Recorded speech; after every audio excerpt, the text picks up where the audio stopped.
ফলে আমরা বলতে চাই যদি আজকেও যৌক্তিক সমাধান না হয় তাহলে কিন্তু আবার এই ধরনের ঘটনা ঘটবে।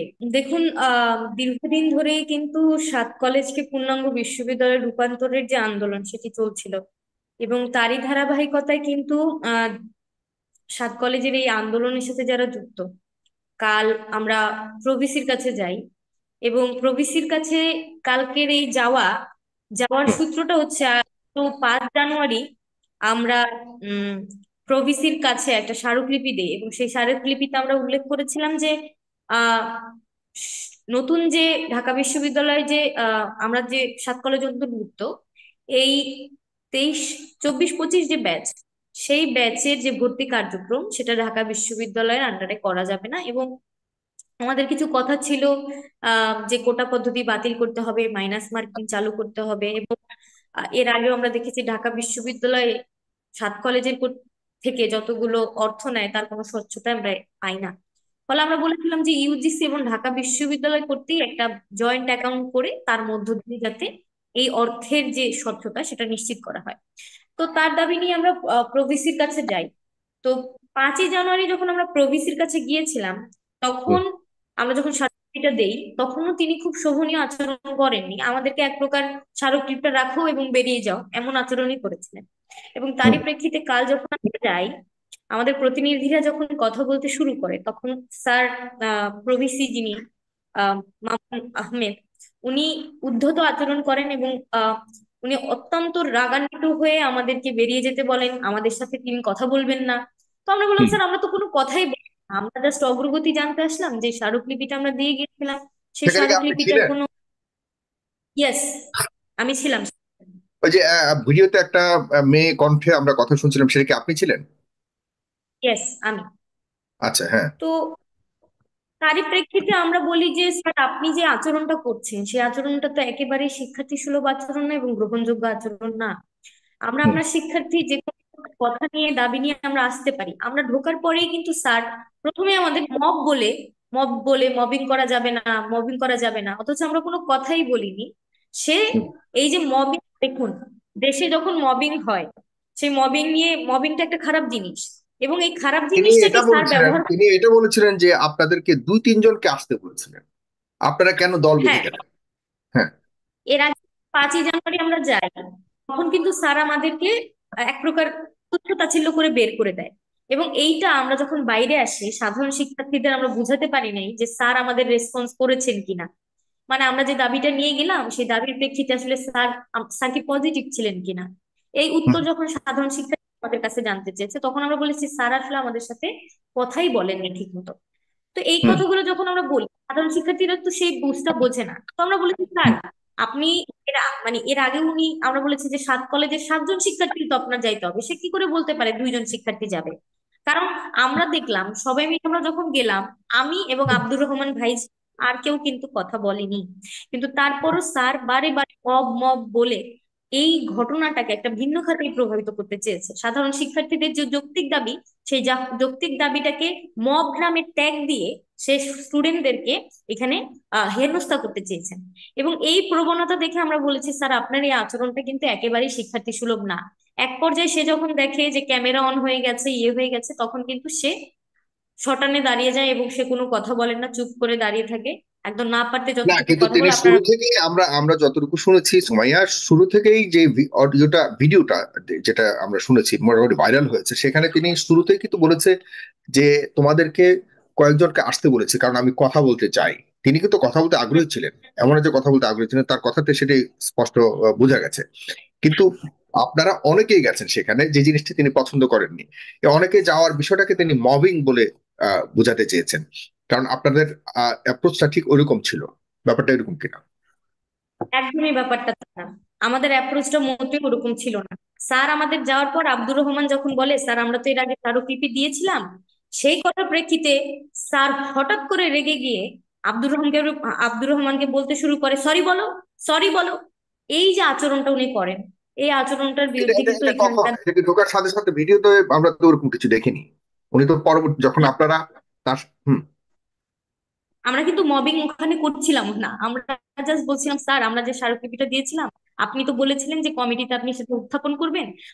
মানে আমরা তো আসলে কারো কাছ থেকে কোনো সংবাদ পাচ্ছি না, তাহলে আপনি এইটার অগ্রগতিটা আমাদের একটু জানান। হুম। এই কথাটা পুরোটা উনি অযথাই আমাদের উপর উদ্ধত হয়ে আচরণ করেছেন, এবং এক পর্যায়ে আমাদের ওখান থেকে বের করে দিয়েছে। স্বাভাবিকভাবেই সাধারণ শিক্ষার্থীরা এই অপমানটা মেনে নিতে পারেনি, এবং এর পরিপ্রেক্ষিতে এসে তারা সায়েন্স ল্যাব অবরোধ করে এবং বলে যে এই যে অশালীন আচরণ, এই আচরণের জন্য প্রো ভিসিকে ক্ষমা চাইতে হবে। ক্ষমা চেয়ে আমাদের যে 5 দফা দাবি, সে দাবিটা মেনে নিতে হবে।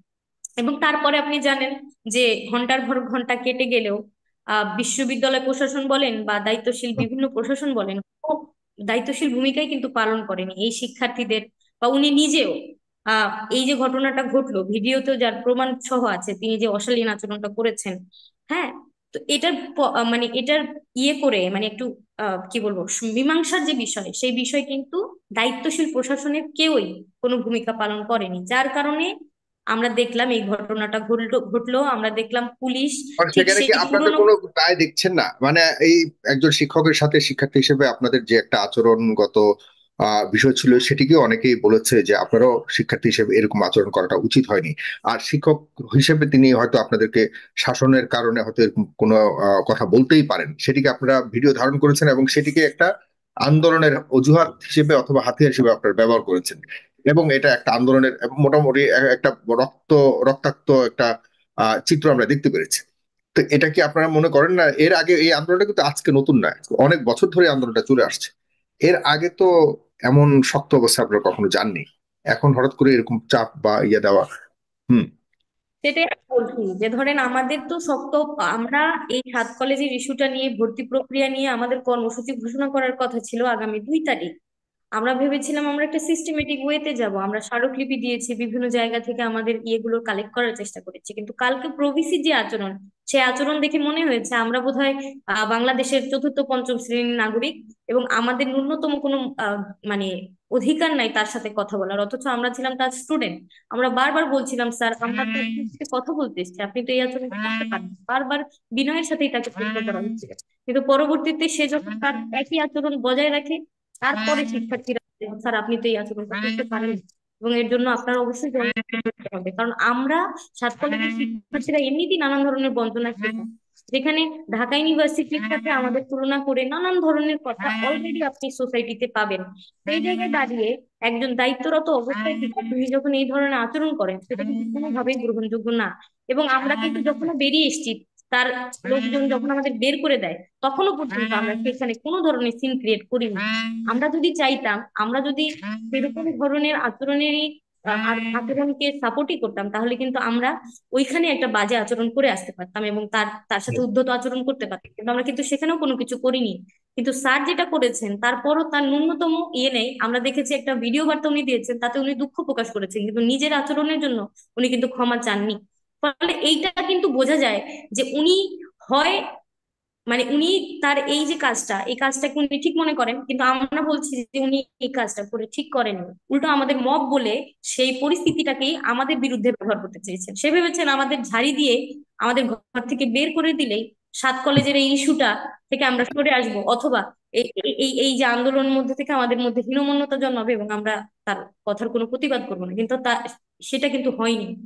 এটা হুম। আমরা কিন্তু মানে বলার আর পরবর্তীতে কি। যা হয়েছে, পরবর্তীতে যা হয়েছে সেখানে আপনাদের দায় কতটুকু দেখেন, কতটুকু শিক্ষকের দায় দেখেন? পরবর্তীতে যে আপনারা রাজপথ অবরোধ করলেন, এরপর পুলিশ আসলো, একটা বহুমুখী অবস্থানে একটা ভয়ঙ্কর অবস্থা বিরাজ করলো, সেখানে দেখলাম কয়েকজন আহত হলো। রাকিব, যে বৈষম্যবিরোধী আন্দোলনে খুব গুরুত্বপূর্ণ ভূমিকা পালন করেছে, তাকে তাকে মার খেতে হয়েছে, সে এখন দেখা যাচ্ছে যে হাসপাতালে। এগুলি কেন? এখন আমার মনে হয় যে এখানে প্রশাসন একটা গুরুত্বপূর্ণ ভূমিকা পালন করতে পারতো, যেটা পালন করতে তারা ব্যর্থ হয়েছে। আমার মনে হয় প্রশাসন সহমর্মিতা এবং সহনশীলতার সাথে শিক্ষার্থীদের দাবি দাওয়া গুলো শুনতে পারতো, তাদের কাছে আসতে পারতো। বিশ্ববিদ্যালয় প্রশাসনের পক্ষ থেকেও আমাদের সাথে যোগাযোগ করতে পারতো, কিন্তু আমরা দেখিনি উপর মহল থেকে বা কোনো পক্ষ থেকে স্টুডেন্টদের সাথে যোগাযোগ করে মীমাংসা করার কোনো ধরনের প্রয়াস তারা চালিয়েছে। ফলে আমি এখানে একটা প্রশাসনের বড় গ্যাপ দেখি। অন্যদিকে 7 কলেজের স্টুডেন্টদেরকে, ঢাবির স্টুডেন্টদের মুখোমুখি শিক্ষকের দাঁড়াতে কাছে, ডক্টর মামুন আহমেদের কাছে আপনারা কখন গিয়েছিলেন? এটা দিনের কোন সময়টাতে? আমরা গিয়েছিলাম কালকে 4:30টার পরে। 4:30টার পরে, মানে 5টা 6টায় এই সময়। আর আপনারা তো অবরোধ শুরু করেছেন সন্ধ্যার পরপরই। হ্যাঁ, সন্ধ্যার পর পরে এই ওখান থেকে সময়টা বেরিয়ে কোথায় এসে সময়টা কোথায় দিয়েছেন? সময়টা আমি বলতে চাইছি ওই সময়টার কথা যখন আমরা সায়েন্স ল্যাব অবরোধ করেছিলাম, হুম। যখন পর্যন্ত আমরা পর্যন্ত যাইনি সাধারণ শিক্ষার্থীরা, হুম। সেই সময়টার কথা আমি উল্লেখ করছি। আচ্ছা, হ্যাঁ হ্যাঁ। যে একটু পানি খেয়ে নেন। হুম।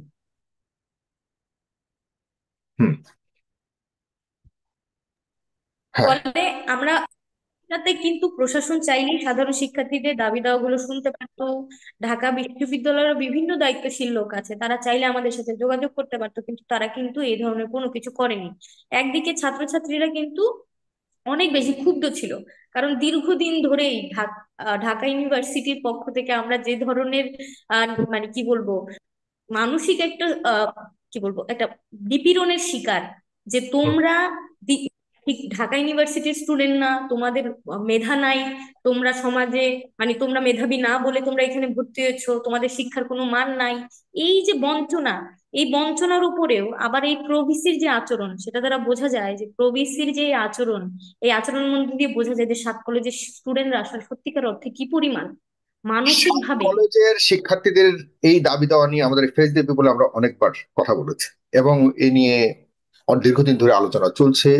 অনেকেই আজকে যারা এখানে যুক্ত রয়েছেন সবাই কিন্তু এর মধ্যে অন্তত পক্ষে কয়েকজনকে আমি দেখেছি যে দীর্ঘদিন ধরে আলোচনা এবং আন্দোলন করে আসছে। এর আগে কিন্তু এই পর্যায়ে কখনোই যায়নি। আজকে তো শুনলাম যে অধিভুক্তর ওই সিদ্ধান্তটিকে নেওয়া হয়েছে, আপনাদের দাবিকে অলরেডি পূরণ করা হয়েছে। একদিনের আপনাদের এই বিতর্কের কারণে অলরেডি দাবি মেনে নেওয়া হয়েছে, কিন্তু নতুন এই সরকার আসার পরে আপনারা মানে এই দাবির কে কেন্দ্র করে যে যে আচরণ এবং যে আয়োজন আপনারা করেছেন, যে একটা মবিং না হোক, যা যে চিত্র আপনারা দেখিয়েছেন, এর জন্য আসলে সারা বাংলাদেশের মানুষই কিন্তু মোটামুটি বিব্রত। কারণ হলো এভাবে আপনারা যাবেন, এটা অনেকেই আসলে এটা চিন্তা করেনি, ভাবেনি যে আপনারা এভাবে একটা দাবির জন্য রাজপথে মুখোমুখি অবস্থানে যাবেন। এখন ঢাকা বিশ্ববিদ্যালয়ের শিক্ষার্থীদের সাথে আপনার কি হয়েছে, তাদের সাথে কেন আপনাদের মুখোমুখি অবস্থানে যেত হলো? আমি একটু বলি যে ধরেন, আপনারা বলছেন তো যে কালকের আচরণ নিয়ে আপনার মানে জনমনে যে প্রশ্নের উদ্বেগ হয়েছে। আমি বলবো যে সাত কলেজ তো বারে বারে রাস্তায় নেমেছে। এই 7 বছরে, অধিভুক্তির 7 বছর পেরিয়ে গেল, এর মধ্যে এমন কোনো বছর গেছে যেই বছরে সাত কলেজ শিক্ষার্থীদের রাস্তায় নামতে হয়নি? এমন কোনো বছর নাই। ফলে যতদিন না সাত কলেজের সংকট সম্পূর্ণরূপে যৌক্তিক এবং সৃজনশীল সমাধান না হবে, ততদিন পর্যন্ত এই ক্লাস চলবে। আমরা যতবার দেখেছি সাধারণ শিক্ষার্থীরা নেমেছে, এই ক্লাসটাকে ঢাকা ইউনিভার্সিটি ভার্সেস সাত কলেজ করে দেওয়া হয়েছে। এর মধ্যে দেখেছি আমরা আসল যে সমস্যা, সেই সমস্যার সমাধান হয়নি। এইটার মধ্য দিয়ে কি হচ্ছে, দিন শেষে আমাদের সমস্যাগুলো এই ইগো ক্ল্যাশে, শিক্ষার্থী শিক্ষার্থী সংঘর্ষের নিচে দাবা পড়ে যাচ্ছে। ফলে আমরা বলতে চাই, যদি আজকেও যৌক্তিক সমাধান না হয়, তাহলে কিন্তু আবার এই ধরনের ঘটনা ঘটবে। ফলে দ্রুত যৌক্তিক একটা সমাধান সাত কলেজকে এই রাষ্ট্রে নিশ্চিত করতে হবে, কারণ আমরা জানি যে সাত কলেজকে যে অধিভুক্ত করা হয়েছিল, এটা সম্পূর্ণ একটা রাজনৈতিক এই সিদ্ধান্ত ছিল। ধরনের আচরণ সেখানে আবারও এই ধরনের আন্দোলনে আপনারা নামবেন? এটা কি আপনি আজকে আবারও মানে অধিভুক্ত থেকে আপনাদেরকে সরিয়ে দেওয়া হয়েছে, এরপরেও কি আপনারা নামার জন্য হুমকি দিচ্ছেন নাকি আহ্বান করছেন, কোনটা করছেন? আমি বলছি যতদিন পর্যন্ত যৌক্তিক সমাধান হবে না, এবং হয়নি, বা ধরেন এই যে যেমন কালকে পর্যন্ত তো এটার কোনো সমাধানই হচ্ছিল না, এখনো আচ্ছা। সাত কলেজের স্টুডেন্টই ছিল। ওই প্রেক্ষিতে আমি বলেছি যে সেই দিক আমি থেকে তো আমি আন্দোলনের। সুমাইয়া শাহিনা, আপনাদের দাবির সাথে আমি ব্যক্তিগতভাবে, আমি সাইফি সাগর ব্যক্তিগতভাবে আমি সম্পূর্ণ একমত। আপনাদের দাবি যৌক্তিক, এ ব্যাপারে কোনো সন্দেহ নাই। দীর্ঘদিন ধরে আমিও আপনাদের পাশে এই আন্দোলনের সাথে করেছি, পাশে সমর্থন দিয়েছি আপনাদেরকে, কিন্তু কখনোই পূরণ হয়নি। কিন্তু আজকে অন্তত পক্ষে বড় একটি দাবি পূরণ হয়েছে। কিন্তু যে অবস্থার মাধ্যমে পূরণ হয়েছে, সেই অবস্থার জন্য কেউই আমরা অপেক্ষায় ছিলাম না। ওইটি মানুষকে, ওই বিষয়টি বিব্রত করেছে, মানুষকে যথেষ্ট কষ্ট দিয়েছে। সাপোর্ট করি না। জি জি, ধন্যবাদ আপনাকে।